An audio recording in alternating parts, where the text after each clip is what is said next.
सूत्र संदर्भ। पहला दृश्य। भगवान जेतवन में बिहरते थे। पास के किसी गांव से आए एक युवक ने सन्यास की दीक्षा ली। वह सबकी निंदा करता था। कारण हो तब तो चूकता ही नहीं था, कारण न हो तब भी निंदा करता था, कारण न हो तो कारण खोज लेता था, कारण न मिले तो कारण निर्मित कर लेता था। कोई दान ना दे तो निंदा करता है, और कोई दान दे तो कहता अरे यह भी कोई दान है। दान देना सीखना हो तो मेरे परिवार से सीखो। वह अपने परिवार की प्रशंसा में लगा रहता है। शेष सारे संसार की निंदा और अपने परिवार की प्रशंसा, यही उसका पूरा काम था। अपनी जाति, अपने वर्ण, अपने कुल, सभी की अतिशय प्रशंसा में लगा रहता। उसके अहंकार का कोई अंत न था। शायद इसलिए वह संन्यास्त भी हुआ था। एक बार कुछ भिक्षु उसके गांव गए तो पाया कि जैसे वह व्यर्थ ही दूसरों की निंदा करता था, वैसे ही व्यर्थ ही अपने कुल परिवार की प्रशंसा भी करता था। उसके परिवार की तो कोई स्थिति ही न थी। वह तो अत्यंत हीन वृत्तियों वाले परिवार से आया था। भिक्षु ने यह बात भगवान को कही। भगवान ने कहा, हीन भाव ही श्रेष्ठता का दावेदार बनता है। जो श्रेष्ठ हैं उन्हें तो अपने श्रेष्ठ होने का पता भी नहीं होता है।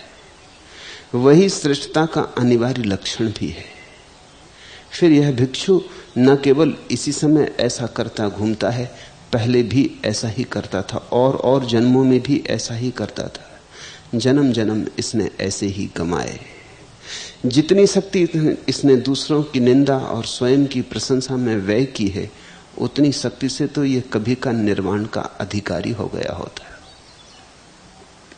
उतनी शक्ति से तो न मालूम कितनी बार भगवत्ता उपलब्ध कर ले सकता था। भिक्षुओं, इससे सीख लो, दूसरों की निंदा दूसरों का नहीं अपना ही अहित करती है। ये दूसरों के बहाने अपनी ही छाती में छुरा भोंकना है। अपने पर दया करो और अपने अकल्याण से बचो, क्योंकि मनुष्य अपना ही शत्रु और अपना ही मित्र है। उस युवक ने अत्यंत क्रोध से पूछा, कोई दान न दे तो हम कैसा भाव रखें, कोई दुत्कारे तो हम कैसा भाव रखें, और कोई हमें तो दान ना दे और दूसरों को दान दे तो हम कैसा भाव रखें। उस दिन उसने भगवान को भगवान कहकर भी संबोधित नहीं किया। मनुष्य की श्रद्धाएं भी कितनी छिछली। इस पृष्ठभूमि ने भगवान ने आज की पहली दो गाथाएं कही। लोग अपनी श्रद्धा भक्ति के अनुसार देते हैं। जो दूसरों के खान पान को देखकर सहन नहीं कर सकता, वह दिन या रात कभी भी समाधि को प्राप्त नहीं कर पाएगा।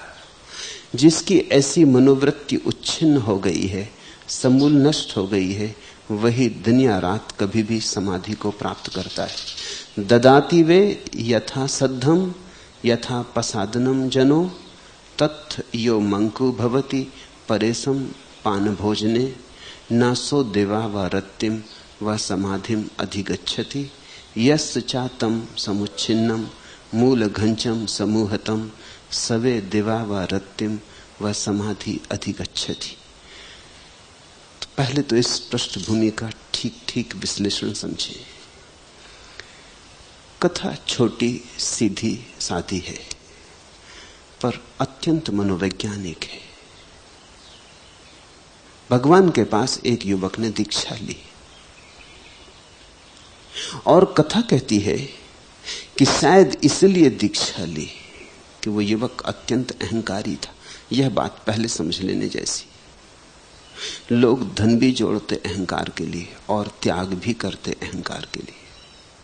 पहले अकड़ के चलते हैं कि कितना उनके पास है, फिर अकड़ के चलते हैं कि कितना उन्होंने छोड़ दिया। जितना उनके पास है उसे भी बहुत बहुत गुना करके बतलाते हैं, जो छोड़ा है उसे भी बहुत बहुत गुना करके बतलाते।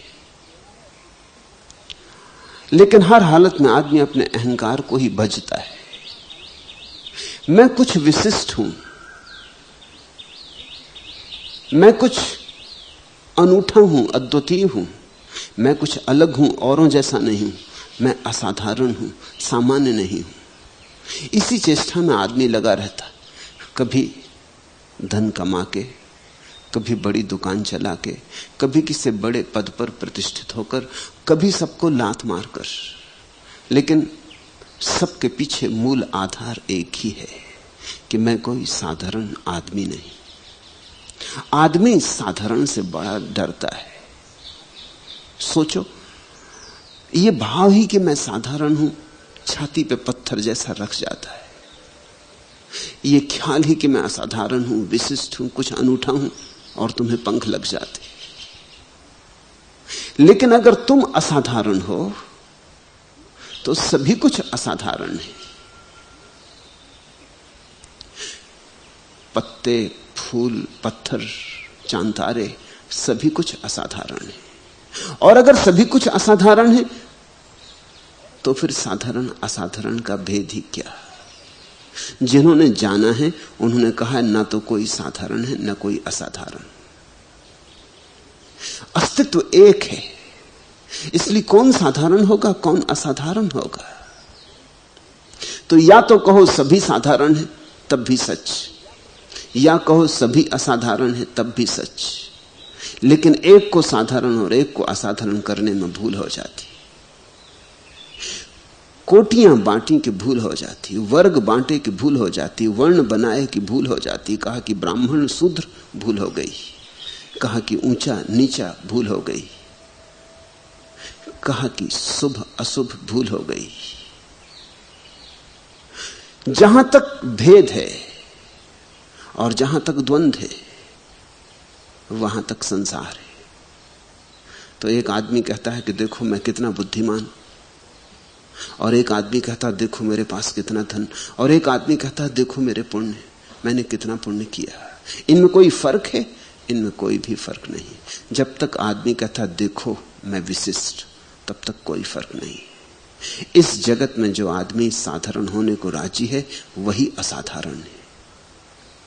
जो ये कहने को राजी है कि मैं अति साधारण हूं, उसकी ही असाधारणता सुनिश्चित है।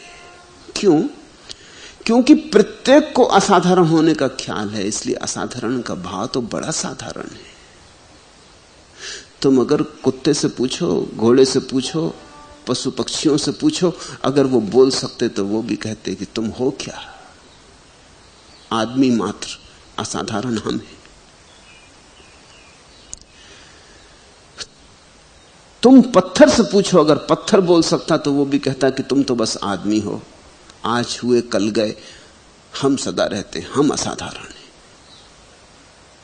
कोई ना कोई बात खोज ही लेगा जिसके कारण असाधारण की घोषणा हो सके।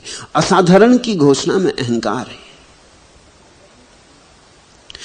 साधारण होने के भाव में अहंकार विसर्जित हो गया। और मजा यह है कि साधारण होते ही तुम असाधारण हो जाते, क्योंकि साधारण होने की भावदशा बड़ी असाधारण भावदशा है।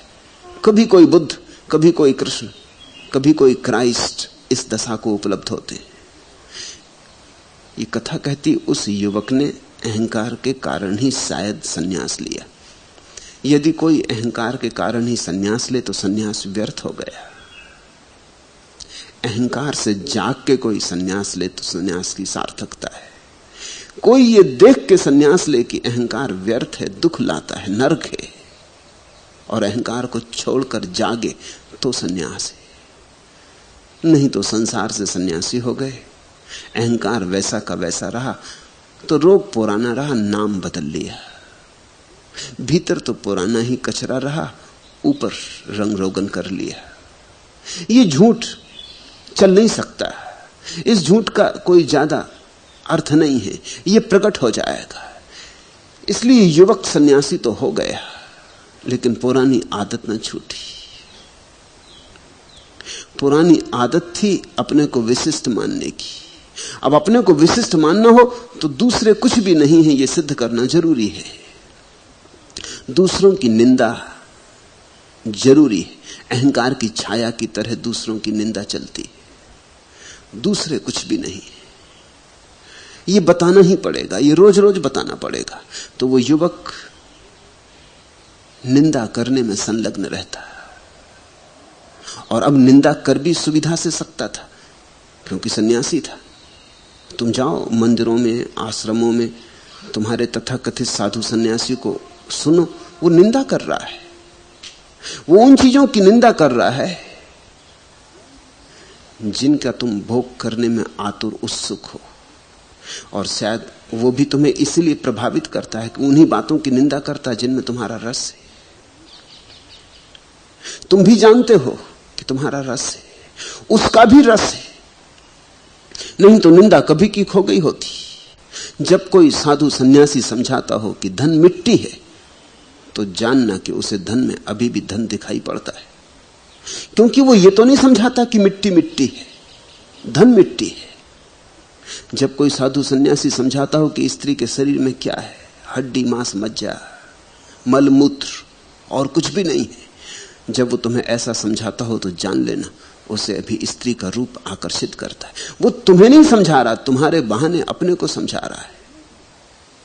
जब वो सांसारिक जीवन की निंदा करता हो तो वो ये कह रहा है कि देखो हम सन्यासी कैसे पवित्र, कैसे पुण्य को उपलब्ध, कैसे साधु, कैसे सरल, और देखो तुम अपना पाप और अपना नरक। वो अपने को ऊपर रख रहा है, वो तुम्हें नीचे रख रहा है। वस्तुतः जब किसी व्यक्ति के जीवन में साधुता का प्रकाश होता है तो वो तुम्हें नीचे नहीं रखता।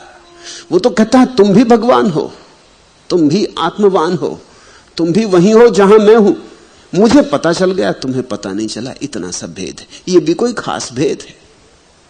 तुम्हारे जेब में 1000 रुपए पड़े, मेरी जेब में 1000 रुपए पड़े, मुझे पता चल गया, मैंने जेब में हाथ डाल लिया, तुमने हाथ नहीं डाला। ये भी कोई बड़ा भेद है? 1000 रुपए तुम्हारी जेब में भी पड़े, तुम जब हाथ डाल लोगे तभी उपलब्ध हो जाएंगे, ना भी हाथ डालो तो भी उपलब्ध है ही। जानने में फर्क हो सकता है, होने में कोई फर्क नहीं। बोध में फर्क हो सकता है, अस्तित्व में कोई फर्क नहीं। तुम में वही है जो बुद्ध में, तुम में वही है जो कृष्ण में, रत्ती भर कम नहीं। तुम में वही है जो मुझ में, रत्ती भर कम नहीं।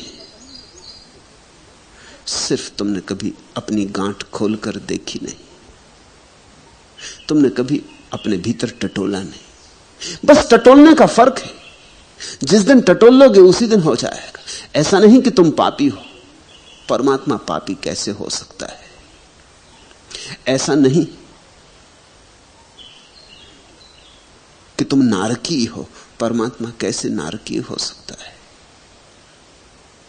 तुम हो तो परम अवस्था में, लेकिन तुम लौट के अपनी तरफ देखते नहीं।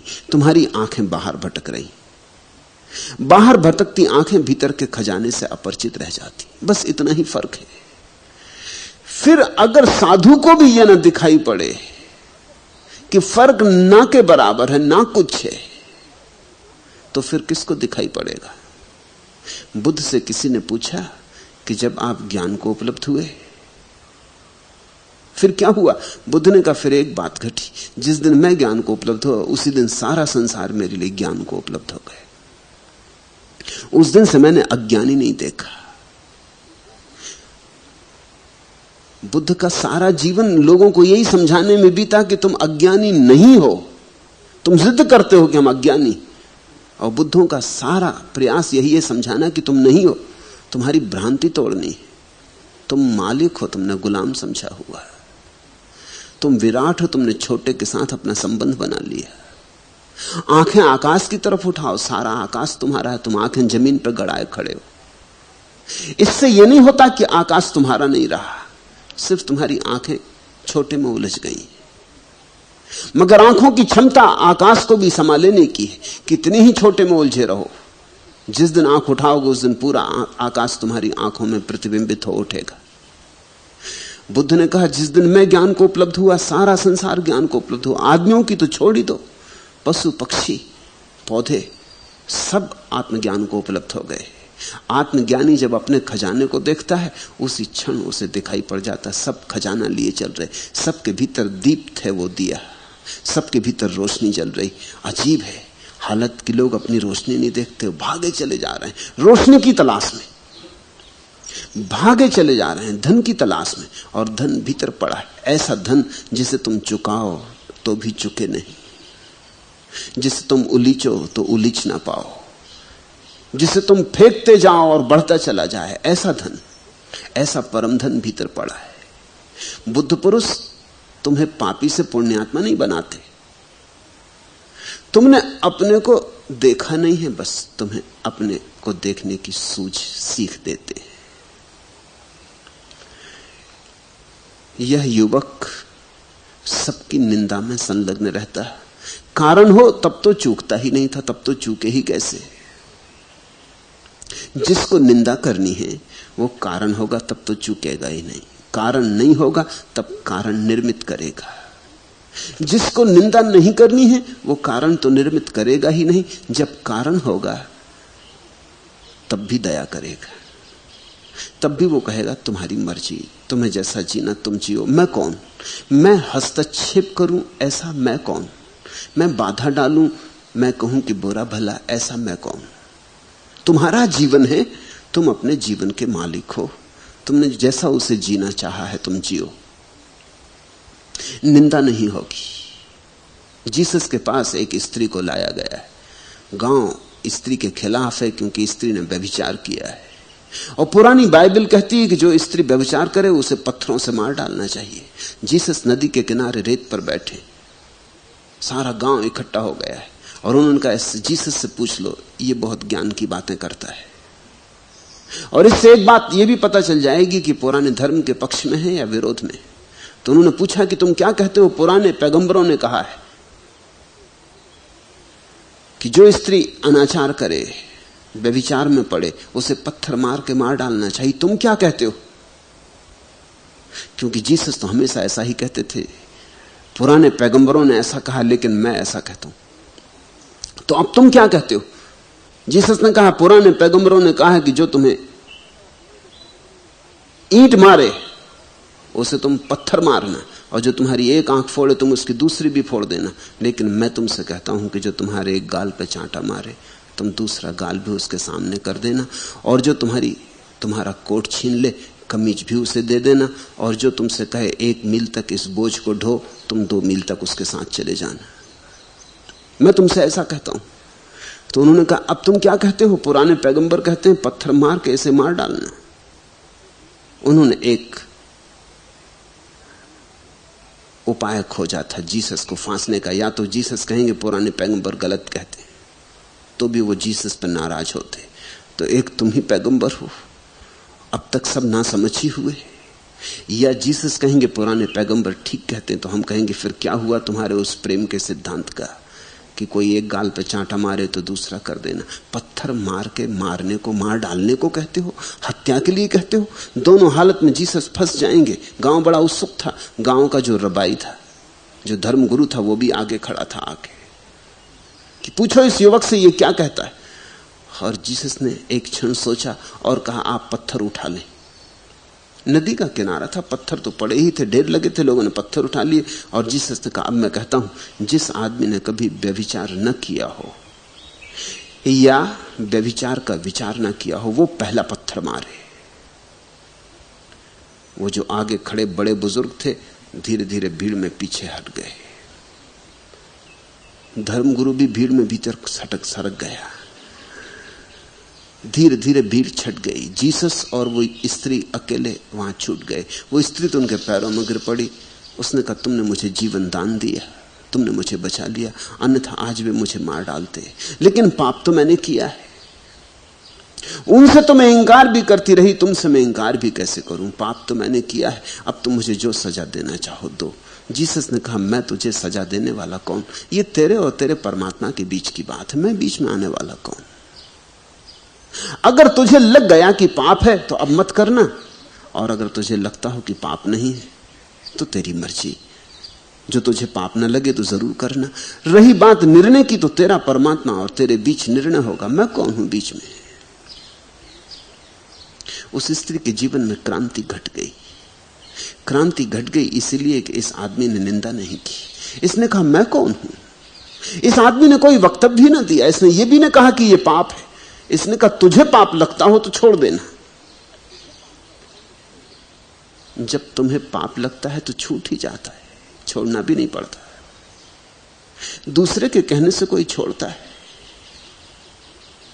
और निंदा तो करना ही मत, निर्णय तो लेना ही मत। दूसरे आदमी के हम मालिक नहीं हैं, उसकी स्वतंत्रता परम है, उसकी गरिमा परम है। उसके ऊपर निंदा का एक शब्द भी उठाना सिर्फ अपनी हीनता की घोषणा है। लेकिन वो युवक कारण होता तब तो चूकता ही कैसे? कारण को खूब बढ़ा चढ़ा लेता होगा। कारण न हो तब भी कारण खोज लेता था, निर्मित कर लेता था। कोई दान न दे तो निंदा करता कि देखो कृपण, देखो कंजूस, मरेगा पापी, नरकों में सड़ेगा, इसी धन की ढेरी पर सांप बन के बैठेगा जब मरेगा तो निंदा करता। और कोई दान देता तो कहता अरे ये भी कोई दान है। दान देना सीखना हो तो मेरे परिवार से सीखो, ये क्या मुट्ठी मुट्ठी दे रहे हो। अगर कोई किसी दूसरे को दान देता तब तो वो बहुत ही निंदा करता है। उसको देता तब भी नहीं छोड़ पाता था निंदा करना, लेकिन दूसरे को देता तब तो वो बहुत ही निंदा करता है। इसके साथ ही साथ उसका दूसरा काम था अपने परिवार की प्रशंसा, अपनी जाति की प्रशंसा, अपने वर्ण की प्रशंसा। ख्याल करना, तुम जब अपने देश की प्रशंसा करते, अपनी जाति की, अपने वर्ण की, अपने धर्म की, अपने कुल परिवार की, तो तुम वस्तुतः क्या कर रहे हो? तुम प्रकारांतर से अपनी प्रशंसा कर रहे हो। जब तुम कहते हो भारत देश धन्य, तो तुम क्या कह रहे हो? तुम ये कह रहे हो कि मैं भारतवासी हूं। अगर तुम चीन में पैदा हुए तो तुम कभी ना कहते भारत देश धन्य, तुम कहते चीन देश धन्य। तुम जहां पैदा होते वही देश धन्य होता। ये देश की प्रशंसा नहीं है, ये बड़ी तरकीब से अपनी प्रशंसा है, ये आत्म प्रशंसा है। तुम कहते हो हिंदू कुल धन्य, जैन से पूछो वो कहता है जैन कुल धन्य, बौद्ध से पूछो वो कहता बौद्ध कुल धन्य। ये संयोग की बात है कि तुम जैन घर में पैदा हो गए इसलिए जैन कुल धन्य हो गया। ये संयोग की बात है कि तुम हिंदू घर में पैदा हो गए इसलिए हिंदू कुल धन्य हो गया। ये विष भरी बातें हैं, लेकिन इनको तुम इस तरह दोहराते हो कि तुमने जैसे विचार ही नहीं किया इन पर। अब ये बड़े मजे की बात है कि जो लोग निरअहंकार की शिक्षा देते हैं वो भी इन बातों में पड़े। तुम जैन मुनि से जाके पूछो तो वो कहेगा जैन कुल में पैदा होना बड़े पुण्यों से होता है। बाकी आदमी कोई आदमी थोड़ी, बाकी आदमी तो बस नाम मात्र के आदमी। जैन कुल में पैदा होना बड़े पुण्यों से होता है, जन्म जन्म के पुण्यों से होता है। अब यही आदमी रोज समझाता है निरहंकार, अहंकार छोड़ो, और बड़ी गहराई में अहंकार को पोषण दे रहा है। तुम ब्राह्मण से पूछो, वो कहता है ब्राह्मण होना कोई साधारण बात थोड़ी, असाधारण बात है। तुम पुरुष से पूछो, पुरुष कहता है पुरुष होने में धन्यता है, स्त्री होने में दुर्भाग्य। शास्त्रों में लिखा है कि पहले तो मनुष्य होना बहुत दुर्लभ, फिर पुरुष होना बहुत दुर्लभ, फिर ब्राह्मण होना और भी दुर्लभ, फिर इस भारत देश में पैदा होना। ये तो धर्म देश है, यहां तो सदा धर्म की धारा बहती रही, यहां पैदा होना और भी दुर्लभ, बाकी सब तो मलेच्छ। मगर यही धारणा उनकी भी है। और तुम ये मत सोचना कि बड़े बड़े मुल्कों की, छोटे से छोटे मुल्क की भी धारणा यही है। ये धारणा मनुष्य के अहंकार की है। दुनिया में 300 धर्म है और सभी धर्मों के मानने वालों की यही धारणा है। और दुनिया में कितने देश हैं, सभी देशों की यही धारणा है। और अब तो स्त्रियों ने भी घोषणा करनी शुरू कर दी, और ठीक किया है, क्योंकि बहुत हो गया। अब पश्चिम में स्त्रियां घोषणा कर रही हैं कि स्त्री होना धन्य भाग है, पुरुष होने में क्या रखा है। पूरब के देशों में बूढ़ों के हाथों से शास्त्र लिखे गए तो बूढ़े कहते हैं बूढ़ों का आदर करो, क्योंकि बूढ़ों ने शास्त्र लिखे। पश्चिम में जवान किताबें लिख रहे हैं, वो कहते हैं कि 30 साल के ऊपर किसी आदमी का भरोसा ही मत करना। मैं एक बड़ी मजेदार घटना कल पढ़ रहा था। जेरी रूबिन, जिसने इस बात का नारा दिया अमेरिका में कि 30 साल के ऊपर के आदमी का भरोसा मत करना, 30 साल के बाद आदमी बेईमान हो ही जाते, वो ये भूल ही गया ये कहने में कि 30 साल के ऊपर उसको भी एक दिन होना पड़ेगा। जब उसने ये कहा था तब वो 26 साल का था। भूल ही गया होगा जोश खरोश में। फिर वो 32 साल का हो गया। अमेरिका में उसके पीछे एक आंदोलन चला, इप्पी, और इप्पियों ने सारे अमेरिका में तहलका मचा दिया कि 30 साल के ऊपर जितने लोग सब बेईमान। फिर एक दिन ऐसा आया कि वो 30 साल के ऊपर हो गए। एक दिन वो होटल से बाहर निकला जहां ठहरा हुआ था, बाहर आया तो देखा कि उसकी कार में किसी ने आग लगा दी। वो बहुत हैरान हुआ कि किसने ये किया। जब पास गया तो पता चला वहां एक तख्ती लगी, उस पर लिखा है कि जेरी रूबिन, अब तुम 30 साल के ऊपर के हो गए, अब हमारे नेता नहीं रहे। जिनका उसने आंदोलन खड़ा किया था वही उसके विरोध में हो गया, क्योंकि वो 30 साल के ऊपर हो गया। तब उसको पता चला, अभी मैं उसकी किताब पढ़ रहा था, उसने लिखा कि तब मुझे पता चला कि 30 साल के ऊपर एक दिन मुझे भी होना पड़ेगा, तब मैं ही झंझट में पड़ूंगा। पश्चिम में युवक किताबें लिख रहे हैं तो बूढ़ों का सम्मान नहीं, पूरब में बूढ़ों ने किताबें लिखी तो युवकों का सम्मान नहीं। किसी दिन अगर बच्चे किताबें लिखेंगे तो जवानों का भी सम्मान नहीं रह जाएगा। पुरुषों ने किताबें लिखी तो स्त्रियों का अपमान, स्त्रियां किताबें लिखती हैं तो पुरुषों का अपमान। आदमी किस किस भांति अपने अहंकार की पूजा किए चला जाता।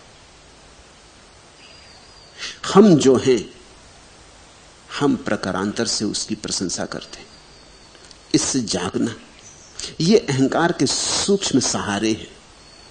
मत भूल के कहना कि तुम हिंदू हो तो बड़ा कोई पुण्य हो गया, मत भूल के कहना कि तुम ईसाई हो तो कोई बड़ा पुण्य हो गया। पुण्य तो उस दिन होगा जिस दिन तुम ना कुछ हो जाओगे, उसके पहले कोई पुण्य नहीं है। न तुम्हारा कोई देश रहेगा, न कोई जाति रहेगी, न कोई कुल रहेगा, न स्त्री पुरुष का भाव रहेगा। पुण्य तो उस दिन होगा, धन्यता तो उस दिन होगी जिस दिन तुम्हारे ऊपर कोई रोग न रह जाएंगे, कोई तादाद न रह जाएगा। तुम ये कह ही ना सकोगे कि मैं हिंदू, कि मुसलमान, कि ईसाई, कि जैन। तभी तुम धन्य होगे। उसके पहले तो धन्यता झूठी है। वह युवक शायद इसीलिए संन्यास्त भी हुआ था, ताकि वो कह सके कि देखो मैं संन्यास्त हूं, सारा जगत पापी है। संन्यास का मजा ही यही है। उससे तुम्हें बड़ी सुगम सुविधा मिल जाती, सारी दुनिया को निंदा करने की। संन्यास्त होते से ही तुम एकदम शिखर पर विराजमान हो जाते हो। एक क्षण पहले सड़क पर थे, एक क्षण बाद शिखर पर विराजमान हो जाते हो। तुम देखते हो जीव दीक्षाएं होती तो कितना शोर शराबा, जुलूस निकलता और बड़ी उत्सव मनाया जाता कि कोई सज्जन दीक्षा ले रहे हैं। इसमें उत्सव की क्या बात है? मैं संन्यास देता हूं तो जरा भी आहट नहीं होने देता, क्योंकि आहट की क्या बात है, इसमें उत्सव की क्या बात है? उत्सव तो अहंकार की ही पूजा है। उत्सव का तो मतलब यह हुआ कि तुमने दीक्षा लेने वाले का खूब अहंकार पोषित कर दिया, अब यह अकड़ के चलेगा। देखते हैं जैन मुनि हाथ जोड़ के किसी को नमस्कार नहीं करता, कर नहीं सकता, क्योंकि वो कहता है मुनि और नमस्कार करे। गृहस्थों को, श्रावकों को, गैर सन्यासियों को नमस्कार करे। मुनि सिर्फ आशीर्वाद दे सकता, नमस्कार नहीं कर सकता। ये तो हद हो गई। और उनसे जो कि निरअहंकार की बात करते हो, ये हाथ जोड़ के नमस्कार भी नहीं कर सकते। इन्हें दूसरे में सिर्फ ग्रस्त दिखाई पड़ रहा है, दूसरे में छिपा परमात्मा दिखाई नहीं पड़ता। ये सब अहंकार के ही नए नए रूप है, नए नए ढंग है। तो संन्यास्त हो गया युवक। कथा बड़ी मीठी है, कहती कि शायद इसीलिए संन्यास्त हुआ कि ये अहंकार में एक और नया पंख लग जाएगा, एक नया रंग लग जाएगा। एक बार कुछ भिक्षु उसके गांव गए तो पाया कि वो व्यर्थ ही दूसरों की निंदा करता है और व्यर्थ ही अपने कुल की प्रशंसा करता है। उसके कुल में तो कुछ था ही नहीं, कुछ खास बात ही न थी। वो तो साधारण लोग थे, साधारण से भी गए बीते लोग थे। बड़े हीन कुल से वो आया था, बड़ी हीन वृत्तियों वाले कुल से आया था। भिक्षु ने यह बात भगवान से कही। 2500 साल पहले बुद्ध ने जो वक्तव्य दिया उस पे फ्रायड और जुंग को ईर्षा हो। एडलर परेशान होता अगर इस वक्तव्य का उसे पता चल जाता, क्योंकि एडलर ने अभी जो मनोविज्ञान विकसित किया है उसका मौलिक आधार इंफीरियरिटी कॉम्प्लेक्स से, हीनता की ग्रंथि। वो कहता है जो लोग जितने हीन होते हैं उतने ही श्रेष्ठ होने का दावा करते हैं। काश उसे बुद्ध की ये कथा पता होती तो उसे ये ख्याल पैदा नहीं होता कि उसने कोई अनूठी बात खोज ली। तुम अगर पुराने शास्त्रों में गहरे उतरो तो तुम चकित हो जाओगे, शायद कोई अनूठी बात खोजने को बची नहीं है। होना भी ऐसी चाहिए। कितने अनंत काल से आदमी सोचता रहा है, सब पहलू देख लिए गए, सब परतें उलट ली गई, सब द्वार खोल लिए गए, मगर वहां भी अहंकार का एक खेल चलता है।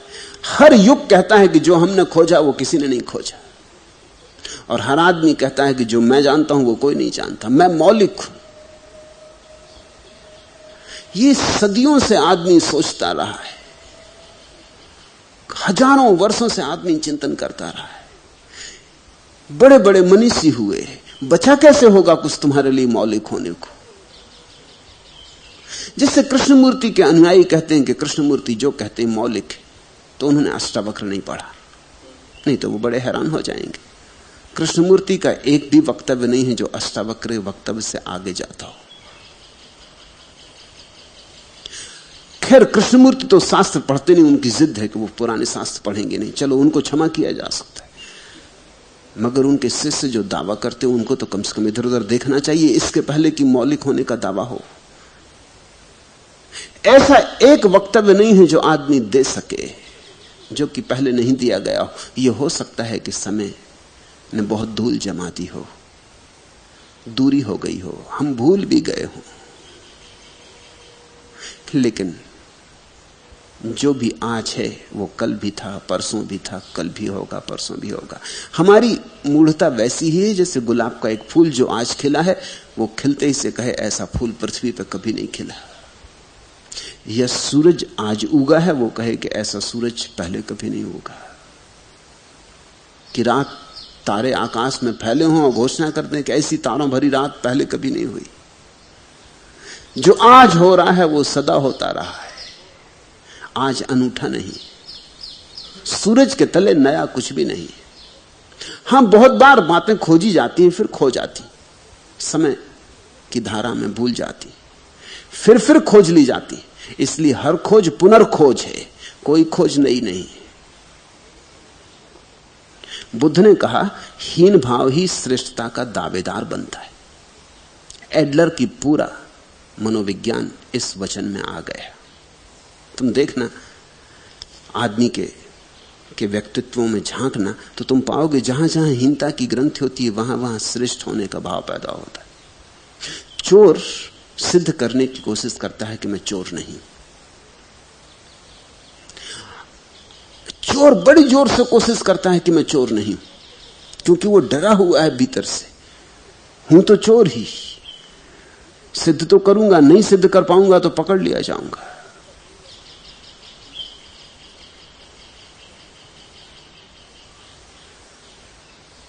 चोर अगर चुप रहे तो उसे डर लगता है कि मेरी चुप्पी कहीं मेरी चोरी का प्रमाण न बन जाए। झूठ बोलने वाला सिद्ध करता है कि मैं जो कह रहा हूं वो सच है। जो लोग बहुत कस्में खाते हैं समझ लेना कि वो झूठ बोलने वाले लोग, नहीं तो कस्में नहीं खाएंगे। हर बात पे कसम, कि भगवान की कसम, कि तुम्हारी कसम।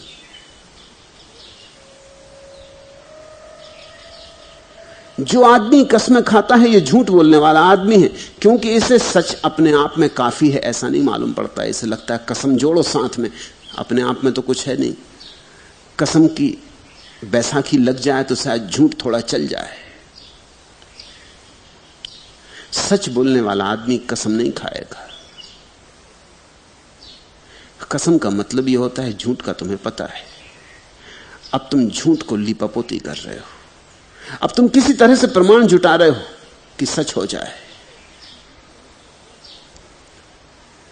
हीन भाव ही श्रेष्ठता का दावेदार बनता है।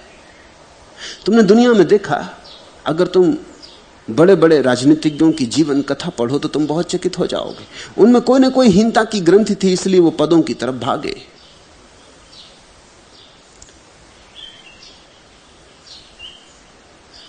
नेपोलियन की ऊंचाई कम थी, 5 फीट 2 इंच।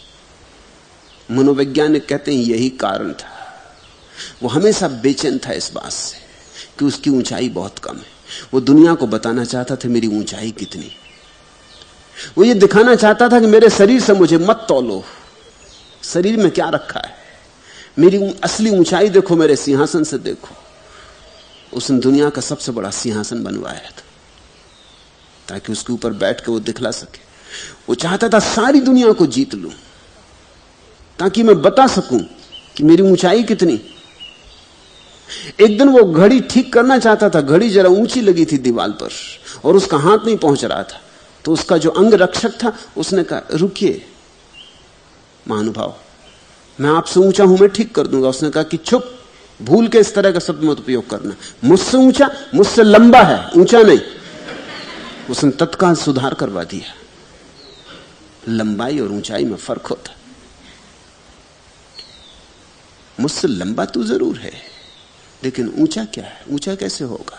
मेरा अंगरक्षक और मुझसे ऊंचा। नेपोलियन ने सिद्ध करने की कोशिश की।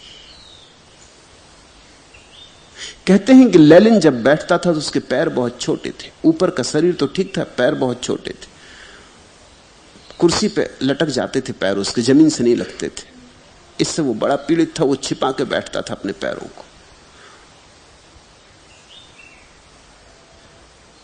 और मनोवैज्ञानिक कहते हैं कि वो पैरों की कमजोरी ही उसकी दौड़ थी कि जमा के बता देगा, पैर ऐसे जमा के बता देगा कि कोई भी उखाड़ ना सके। तुम इसे अगर खोजोगे तो पालोगे, दूसरों में नहीं अपने में भी पालोगे। तुम अपने में भी पालोगे कि कौन सी चीज तुम्हें बेचैन किए जा रही, कौन सी बात तुम्हें घाव की तरह खटक रही है। उसी के कारण तुम दौड़ रहे हो। जिसके सब घाव भर गए उसकी कोई पदाकांक्षा नहीं रह जाती, कोई महत्वाकांक्षा नहीं रह जाती। उसके जीवन से राजनीति विसर्जित हो जानी चाहिए, हो ही जाएगी। राजनीति का अर्थ ही होता है हीन ग्रंथियों से पीड़ित लोगों की दौड़। राजनीति का अर्थ होता है विक्षिप्तता, एक तरह का पागलपन। धन की दौड़ भी एक तरह का पागलपन है। महत्वाकांक्षा ही पागलपन का सार है, सूत्र पागलपन का महत्वाकांक्षा है। कुछ हो के दिखा दूं, क्यों? क्या तुम नहीं हो? कुछ बन के बता दूं, क्यों? क्या तुम जैसे हो वैसे परिपूर्ण पर्याप्त नहीं हो? विंसेंट वैन गॉग पश्चिम का बहुत बड़ा चित्रकार, बहुत कुरूप था और मनोवैज्ञानिक कहते हैं उसकी कुरूपता के कारण ही वो सौंदर्य का आराधक हो गए। उसने बड़े सुंदर चित्र बनाए, सुंदरतम चित्र बनाए। वो चित्रों से सिद्ध करना चाहता था कि मेरी छोड़ो, मेरे हाथ के सौंदर्य को देखो। चेहरा उसका कुरूप था। कुरूप आदमी सौंदर्य में उत्सुक हो गया। तुमने कभी किसी सुंदर स्त्री को चित्र बनाते देखा? सुंदर स्त्री को कविता लिखते देखा? मैं एक घर में मेहमान था एक बार, एक गांव में। वहां एक कवियत्री सम्मेलन हो रहा था, अखिल भारतीय कवियत्री सम्मेलन। तो मेरे मित्र ने मुझे भी कहा आप भी चलिए। सारे देश की महिला कवित्रियां इकट्ठी हो रही। मैंने कहा तुम जाओ, सिर्फ एक बात मुझे बताना, उनमें कोई एक आध सुंदर भी है?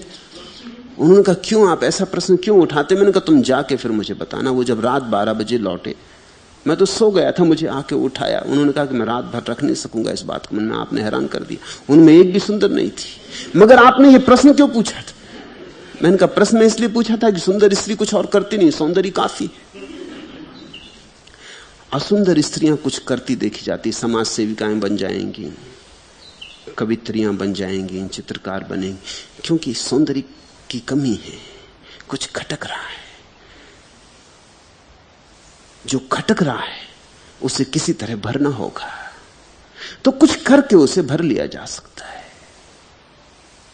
कुछ और पैदा करके वो जो कमी है वो पूर्ति हो जाएगी। मनोवैज्ञानिक कहते हैं कि जो कुछ दुनिया में आदमी ने किया है वो आदमी का है, स्त्रियों ने कुछ खास नहीं किया।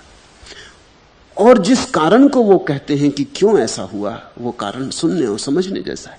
मनोवैज्ञानिक कहते हैं कि स्त्रियां बच्चे पैदा कर लेती, ये इतना बड़ा कृतित्व है मां बनना, कि अब और क्या बनाना है। एक मूर्ति बनाने से क्या होगा, एक जिंदा मूर्ति पैदा करती। एक चित्र बनाने से क्या होगा, एक जिंदा तस्वीर पैदा कर दी, एक जिंदा चेहरा पैदा कर दिया, जीवित आंखें, चलता फिरता बच्चा पैदा कर दिया। इससे बड़े सौंदर्य का और क्या जन्म होगा।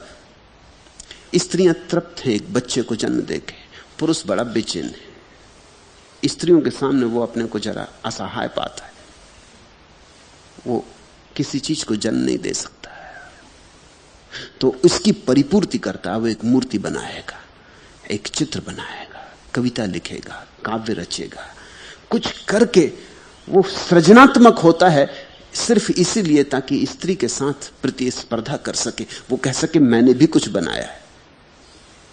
और धीरे धीरे उसने इतनी चीजें बना डाली कि स्त्री बेचैनी अनुभव करती, उसे लगने लगा कि मैं कुछ भी नहीं कर रही हूं, मुझसे कुछ नहीं हो रहा है।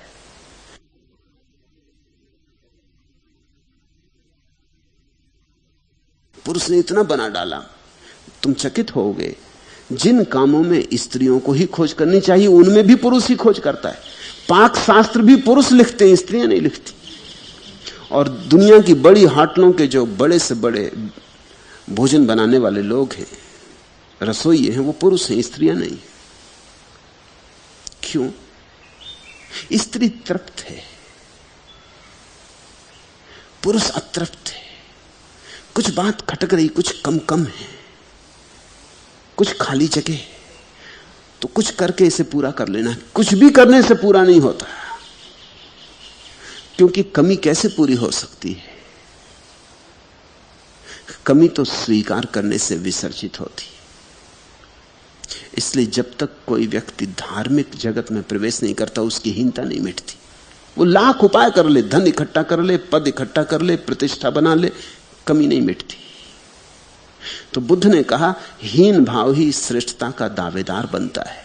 जो श्रेष्ठ हैं उन्हें तो अपने श्रेष्ठ होने का पता भी नहीं होता है। वही श्रेष्ठता का अनिवार्य लक्षण भी है। साधु को पता चले कि मैं साधु, कि मैं साधु, कि मैं साधु, तो यह घाव है, यह असलियत नहीं। तुमने कभी ख्याल किया, स्वास्थ्य का तुम्हें कभी पता चला है? बीमारी का पता चलता है। सिर में दर्द है तो पता चलता है, जब सिर में दर्द नहीं होता तब सिर का पता चलता है। अगर दर्द बिल्कुल नहीं तो सिर का पता चलेगा ही नहीं। पैर में कांटा गड़ा तो पैर का पता चलता है, कांटा नहीं है तो पैर का पता नहीं। जब तुम बीमार होते हो तब देह का पता चलता है। इसलिए आयुर्वेद में स्वास्थ्य की परिभाषा बड़ी महत्वपूर्ण है। एलोपैथी के पास वैसी कोई परिभाषा नहीं है। अगर तुम एलोपैथ से पूछो कि स्वास्थ्य की क्या परिभाषा, तो वो कहता है बीमारी ना हो तो स्वास्थ्य। ये बड़ी नकारात्मक परिभाषा हुई, बीमारी से स्वास्थ्य की परिभाषा, बीमारी ना हो। लेकिन आयुर्वेद कहता है स्वास्थ्य का अर्थ है देह का पता ना चले, विदेह भाव रहे। ये बड़ी महत्वपूर्ण बात है, देह का पता ना चले तो स्वास्थ्य, क्योंकि देह का पता बीमारी में चलता है।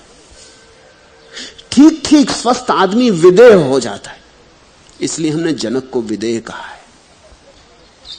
अगर परिपूर्ण स्वस्थ हो गए तो देह का बिल्कुल ही पता नहीं चलेगा कि देह है भी, कि मैं देह हूं, ऐसा भी पता नहीं चलेगा।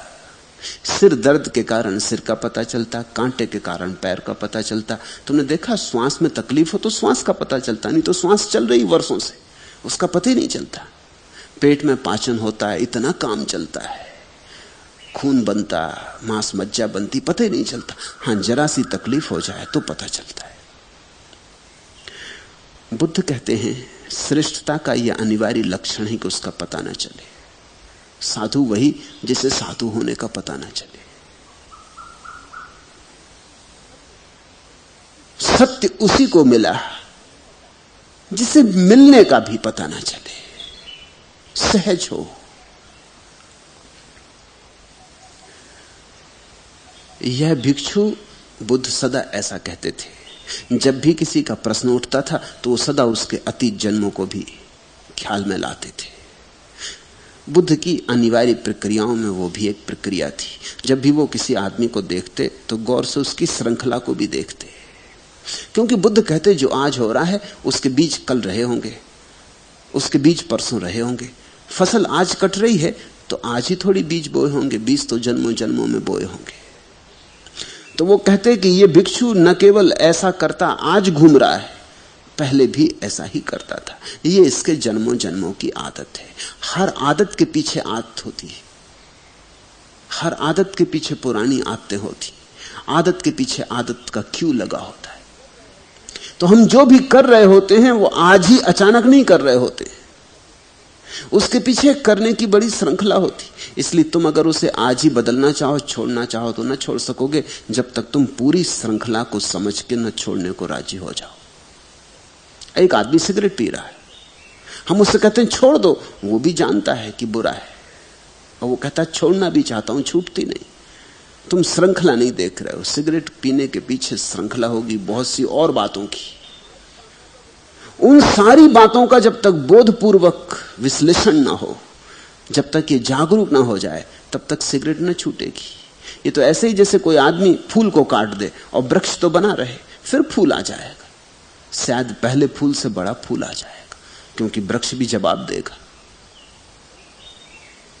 तुम पत्ता काट दो, पत्ते काटने से क्या होगा? एक पत्ते की जगह 3 पत्ते आ जाएंगे।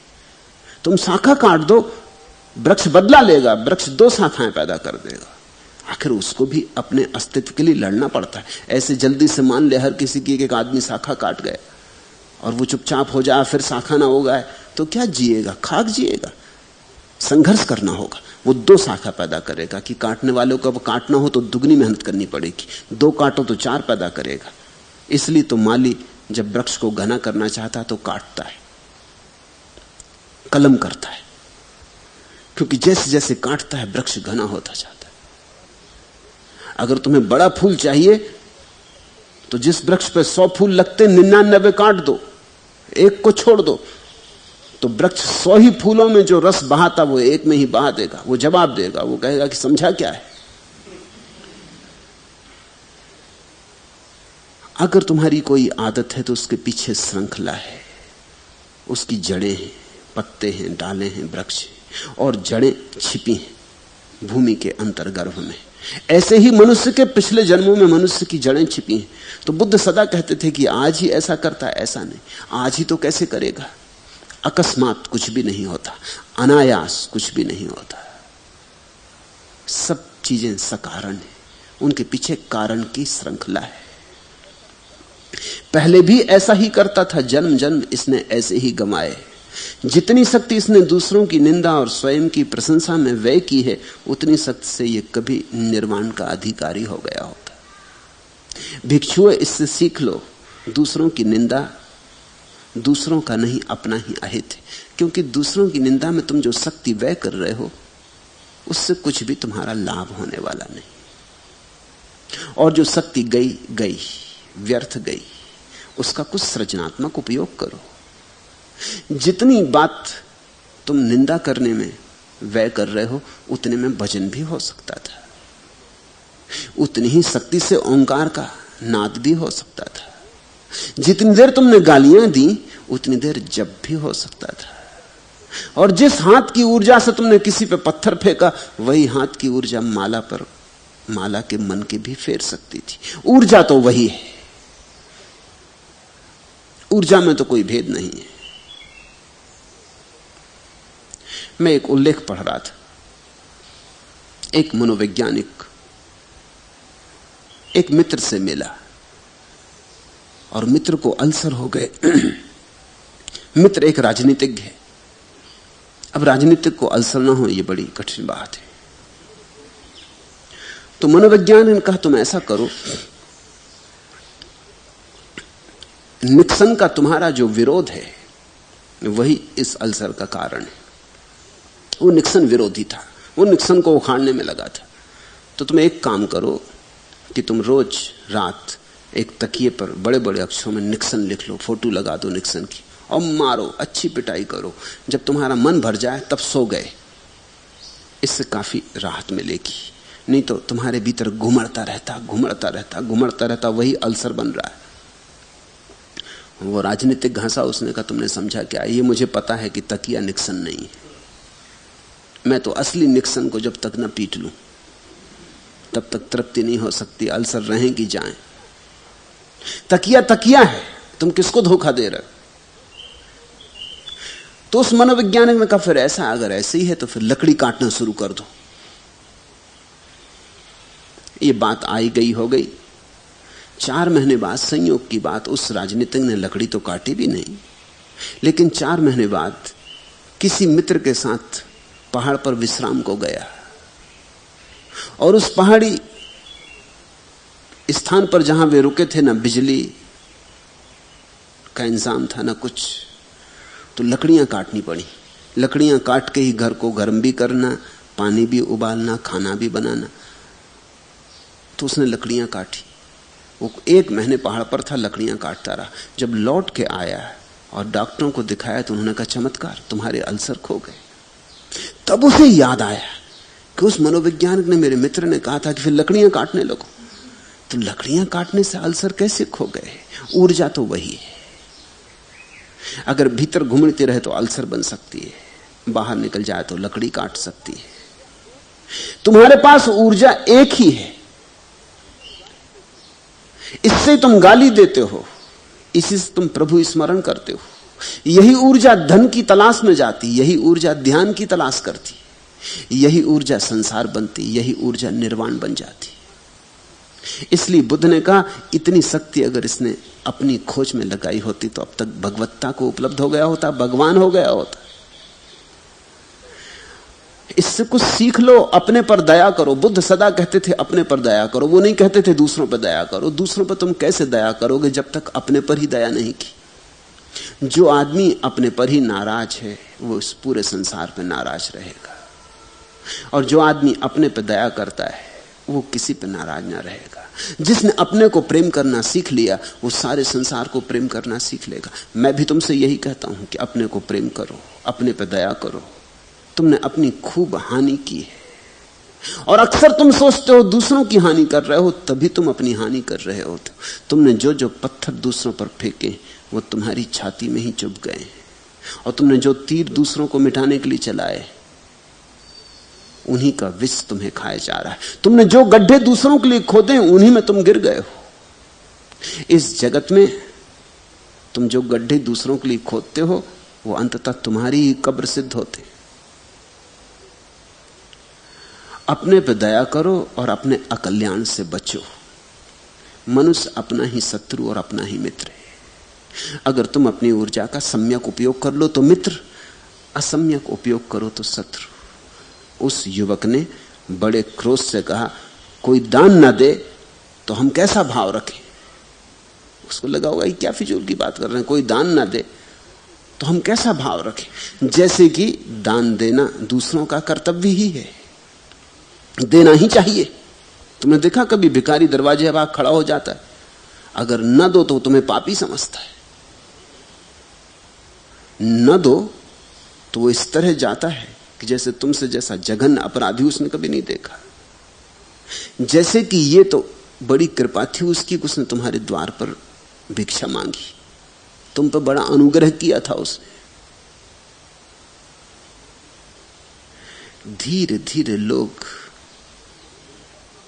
भिक्षा मांगने तक को तुम पर अनुग्रह कर रहे हैं ऐसी धारणा बना लेते। कोई दान ना दे तो हम कैसा भाव रखें, कोई दुत्कारे तो हम कैसा भाव रखें, और कोई हमें दान ना दे और दूसरों को दे तो हम कैसा भाव रखें। उस दिन उसने भगवान को भगवान कहकर भी संबोधित नहीं किया। मनुष्य की श्रद्धाएं भी कितनी छिछली। जब तुम्हारे अनुकूल हो तुम्हारा गुरु तो भगवान, जब तुम्हारे प्रतिकूल पड़ जाए तो फिर कैसा भगवान। इधर मुझे रोज ऐसे मौके आते, अगर मैं जो कहूंगा तुम्हारे अनुकूल पड़ता हो तुम बड़े खुश, तुम मुझसे खुश नहीं, तुम इस बात से खुश कि तुम्हारे अहंकार के अनुकूल पड़ गई कोई बात, और निरंतर मुझे ऐसी बातें कहनी पड़ेंगी जो तुम्हारे अहंकार के अनुकूल नहीं पड़ सकती, नहीं पड़नी चाहिए। वो तो भूल चूक से कोई बात तुम्हारे अहंकार के अनुकूल पड़ जाती है। संयोग की बात समझना, वो प्रयोजन नहीं था। यहां इतने लोग बैठे तो किसी के अनुकूल पड़ जाती, मगर प्रयोजन तो यही कि तुम्हारा अहंकार सब तरह से भस्मीभूत हो जाए, धूल धूसरित हो जाए, खंडित हो जाए, ऐसा गिरे कि फिर कभी उठ ना सके, निष्प्राण हो जाए। तो जब भी तुम्हें चोट लगती तो नाराज हो जाते। तुम्हारी नाराजगी में फिर कौन गुरु? फिर कोई गुरु नहीं। उस दिन उसने भगवान को भगवान भी नहीं कहा। मनुष्य की श्रद्धाएं कितनी छिछली। इस पृष्ठभूमि में बुद्ध ने ये गाथाएं कही थी। लोग अपनी श्रद्धा भक्ति के अनुसार देते हैं। बुद्ध ने कहा तुझे देना ही चाहिए किसी को, ऐसा नहीं। उनकी जितनी श्रद्धा, उनकी जितनी भक्ति, उस हिसाब से देते हैं। उनके पास कितना है उस हिसाब से देना चाहिए, यह भी सवाल नहीं। तू कौन है इस तरह के सवाल उठाने वाला? किसी के पास करोड़ है और 1 पैसा देता है तो तू ये नहीं कह सकता कि कृपण है, क्योंकि करोड़ रुपए और 1 पैसा देता है। 1 पैसा दिया, इतना भी क्या कम है? इसके लिए भी अनुग्रहित होना चाहिए कि उसने 1 पैसा भी दिया। न देता तो कोई कानूनी अधिकार थोड़ी है उसके ऊपर। 1 पैसा भी दिया तो बहुत है। बुद्ध के जीवन में एक उल्लेख है, वो एक द्वार पर भिक्षा मांग रहे और उस द्वार का दरवाजा खुला और गृहिणी ने कहा आगे हटो, तो वो आगे हट गए। पास का एक पड़ोसी ब्राह्मण ये देख रहा है। दूसरे दिन फिर उसी द्वार पर उन्होंने भिक्षा मांगी और वो स्त्री अब तो बहुत ही गुस्से में आ गई। वो कचरा साफ करके कचरा फेंकने जा रही थी, उसने सारा कचरा बुद्ध पे फेंक दिया और कहा कि तुझे कुछ बुद्धि नहीं, समझ नहीं, कल मैंने भगाया फिर आ गया, अब ये ले। बुद्ध आगे बढ़ गए। अब उस तो ब्राह्मण को भी दया आई इस पर। ऐसे दया कारण नहीं थी, आनी नहीं थी, क्योंकि ब्राह्मण तो बुद्ध पर बहुत नाराज थे, मगर उसे दया आई कि बेचारा, मगर ये है क्या बात, कल इसने हटा दिया मैंने सुना और आज इस पर कचरा भी फेंक दिया, ये है कैसा आदमी? और जब उसने तीसरे दिन फिर बुद्ध को उस दरवाजे पर खड़ा देखा तो वो घबराया। उसने कहा अब तो वो स्त्री कहीं आग अंगारा ना फेंक दे या कोई और तरह की चोट ना कर दे। वो आया, उसने कहा कि वहां से आपको समझ नहीं है, मैं 3 दिन से देख रहा हूं। पहले दिन उसने इंकार करके हटा दिया अपमान पूर्वक, आप चुपचाप चले गए। दूसरे दिन कचरा फेंका, आज आप फिर आ गए। कचरा फेंका तब आपको कुछ समझ में नहीं आया कि इससे कुछ मिलने वाला नहीं? बुद्ध ने कहा उससे ही तो ख्याल आया कि चलो कुछ तो दिया, कचरा दिया। पहले दिन भी तो कुछ दिया था, नाराज हुई थी, वो भी तो कुछ देना है, अन्यथा नाराज होने का भी क्या कारण है? कुछ ना कुछ लगाव होगा। नाराज ही सही, जो आज नाराज है कल शायद ना नाराज भी रह जाए। आदमी बदलते। और वो ब्राह्मण तो चकित रह गया। उस स्त्री ने दरवाजा खोला, उसने भी चौंक के देखा। उसने कहा भिक्षु, कल कचरा फेंका, तुम्हें समझ नहीं आया? बुद्ध ने कहा समझ में आया, इतनी मेहनत की कचरा फेंकने की, तो किसी दिन शायद कुछ मिल ही जाए। उस स्त्री की आंखों में आंसू आ गए। उस दिन वो भोजन ले आई। तो बुद्ध कहते थे कोई कुछ ना भी दे तो भी धन्यवाद देना, क्योंकि किसी पर हमारा कोई अधिकार तो नहीं है। दिया तो धन्यवाद, नहीं दिया तो धन्यवाद। जो दे उसका भला, जो ना दे उसका भला। ऐसी भाव दशा चाहिए। लोग अपनी श्रद्धा भक्ति के अनुसार देते हैं।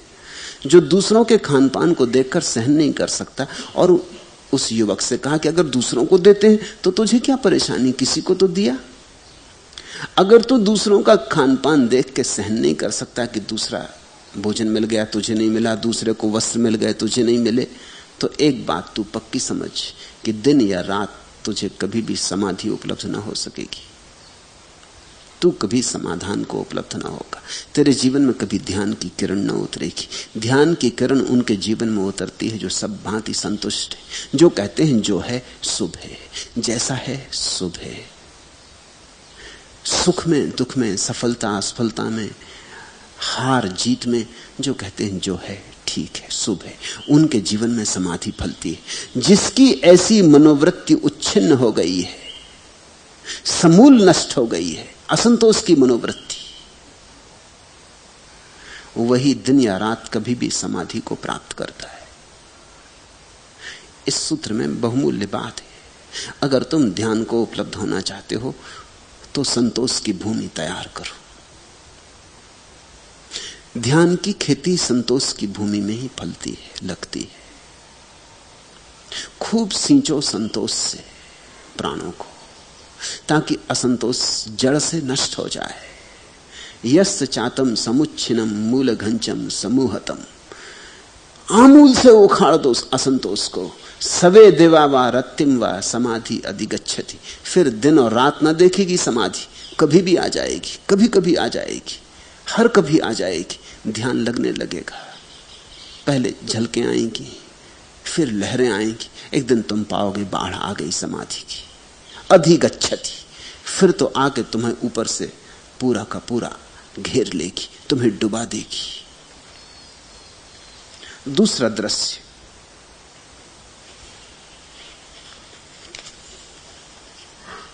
एक दिन कुछ उपासक भगवान के चरणों में धर्म श्रवण के लिए आए। उन्होंने बड़ी प्रार्थना की भगवान से कि आप कुछ कहें, हम दूर से आए। बुद्ध चुप ही रहे। उन्होंने फिर प्रार्थना की तो फिर बुद्ध बोले। जब उन्होंने 3 बार प्रार्थना की तो बुद्ध बोले। उनकी प्रार्थना पर अंततः भगवान ने उन्हें उपदेश दिया, लेकिन वे सुने नहीं। दूर से तो आए थे, लेकिन दूर से आने से कोई सुनने का संबंध। शायद दूर से आए थे तो थके मांदे भी थे, शायद सुनने की क्षमता ही नहीं थी। उनमें से कोई बैठे बैठे सोने लगा और कोई जमाइयां लेने लगा, कोई इधर उधर देखने लगा। शेष जो सुनते से लगते थे वे भी भर सुनते से ही लगते थे। उनके भीतर 1000 और विचार चल रहे थे। पक्षपात, पूर्वाग्रह, धारणाएं उनके पर्दे पे पर्दे पड़े थे। उतना ही सुनते थे जितना उनके अनुकूल पड़ रहा था, उतना नहीं सुनते थे जितना अनुकूल नहीं पड़ रहा था। और बुद्ध पुरुषों के पास 100 में कभी एक आधी बात तुम्हारे अनुकूल पड़ती। बुद्ध कोई पंडित थोड़ी, पंडित की 100 बातों में से 100 बातें अनुकूल पड़ती, क्योंकि पंडित वही कहता है जो तुम्हारे अनुकूल पड़ता है। पंडित की आकांक्षा तुम्हें प्रसन्न करने की। तुम्हें राम कथा सुननी तो राम कथा सुना देता, तुम्हें सत्यनारायण की कथा सुननी तो सत्यनारायण की कथा सुना देता। उसे कुछ लेना देना नहीं, तुम्हें क्या सुनना है। उसका ध्यान तुम पर है, तुम्हें जो ठीक लगता है कह देते। उसका नजर तो पैसे पर जो तुम दोगे उसे कथा कर देने के बाद। लेकिन बुद्ध पुरुष तुम्हें देखकर, तुम्हारा जो भाव है उसे देखकर, तुम जो चाहते हो उसे देखकर नहीं बोलते। बुद्ध पुरुष जिससे तुम्हारा कल्याण होगा। बड़ा फर्क है दोनों में। सत्यनारायण की कथा से तुम्हारा कल्याण होगा कि नहीं होगा, इससे कुछ लेना देना नहीं पंडित को। किसका हुआ है? कितने तो लोग सत्यनारायण की कथा सुनते रहे, और सत्यनारायण की कथा में न सत्य है और न नारायण, कुछ भी नहीं। बड़े मजे की कथा है।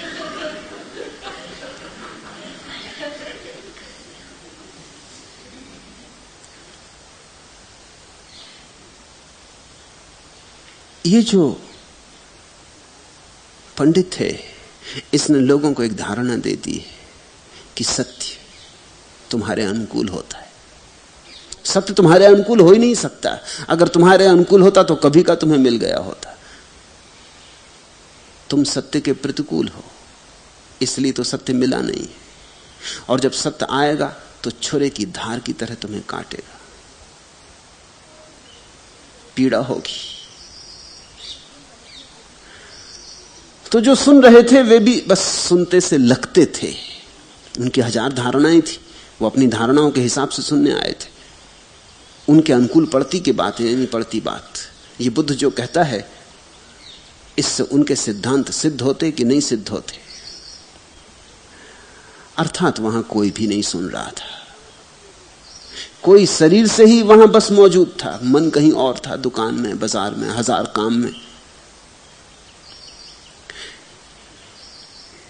यहां भी मैं देखता हूं कुछ मित्र आ जाते हैं, जम्हाई ले रहे हैं, कोई झपकी भी खा जाता है। मैं कभी कभी चकित होता हूं, आते क्यों हैं? कोई बीच से उठ जाता है। कभी कभी हैरानी होती है कि इतनी तकलीफ क्यों की, इतनी दूर अकारण आए क्यों। लेकिन कारण है, लोगों की पूरी जिंदगी ऐसे ही जम्हाई लेती बीत रही। उसी तरह की जिंदगी को लेकर वो यहां आते, नई जिंदगी लाए भी कहां से। ऐसे ही सोते सोते झपकी खाते खाते जिंदगी जा रही, उसी जिंदगी में वो यहां भी सुनने आते, वो नई जिंदगी लाए भी कहां से।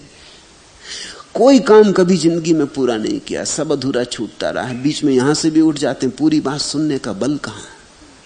इतनी देर थिर होके बैठना भी मुश्किल है, 1.5 घंटा भारी लगता है। हजार तरह की अड़चने आने लगती, हजार तरह के ख्याल आने लगते हैं कि बाजार ही चले गए होते, इतनी देर में इतना कमा लिया होता, फला आदमी से मिल लिए होते, वकील से मिलाए होते, अदालत में परसों मुकदमा है, ऐसा है वैसा, हजार बात भीतर उठती रहती। लेकिन कुछ आश्चर्य की बात नहीं है, यही तो 24 घंटे उनके भीतर चल रहा है। यहां अचानक आके वो इसे एकदम छोड़ भी नहीं दे सकते। आनंद ने ये दशा देखी, बुद्ध के भिक्षु आनंद ने ये दशा देखी कि पहले तो इन लोगों ने 3 बार प्रार्थना की, भगवान टालते रहे, फिर बोले, अब इनमें से कोई सुन नहीं रहा है। आनंद को बड़ी हैरानी हुई, उसने कहा, भगवान आप किससे बोल रहे? यहां सुनने वाला तो कोई है ही नहीं।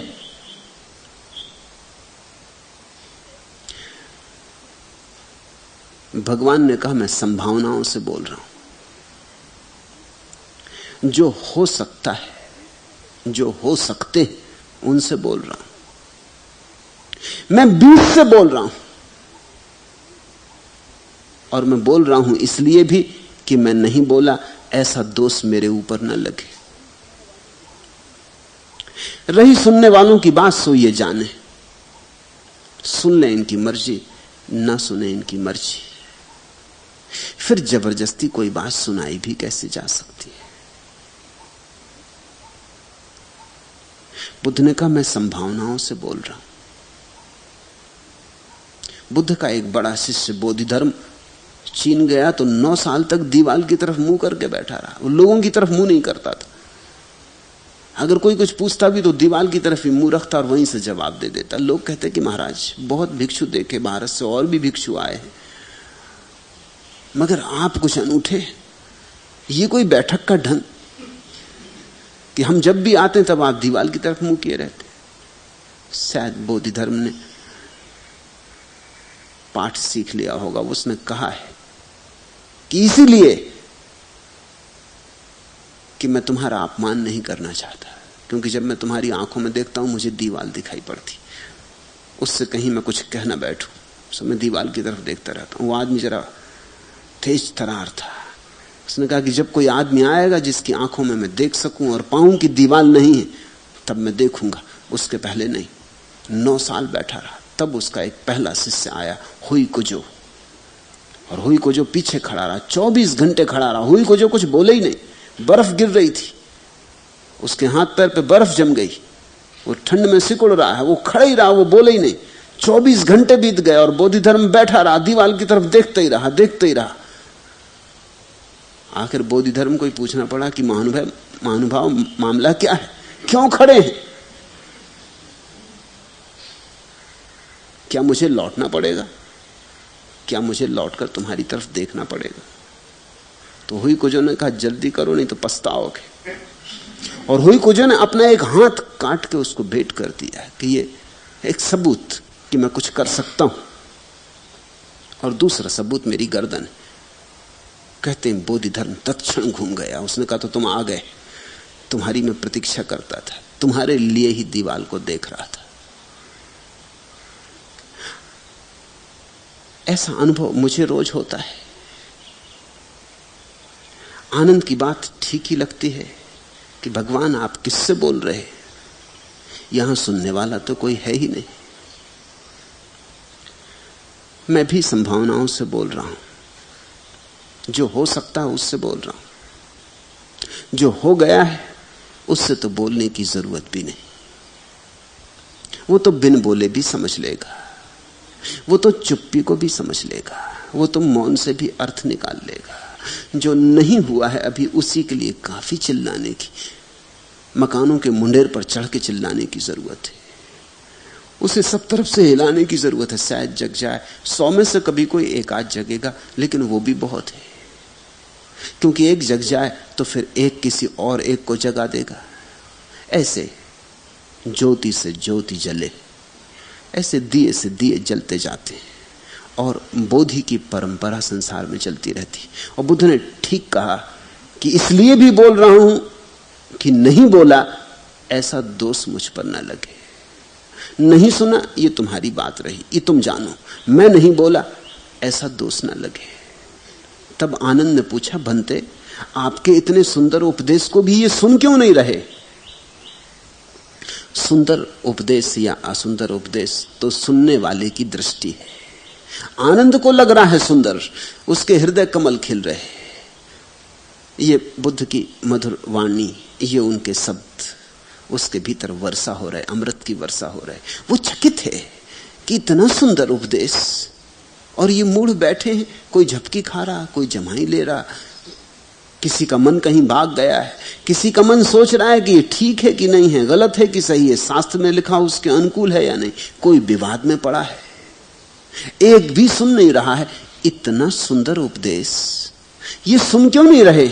भगवान ने कहा, आनंद श्रवण सरल नहीं है, श्रवण बड़ी कला है, आते आते ही आती है। राग द्वेष मोह और तृष्णा के कारण धर्म श्रवण नहीं हो पाता,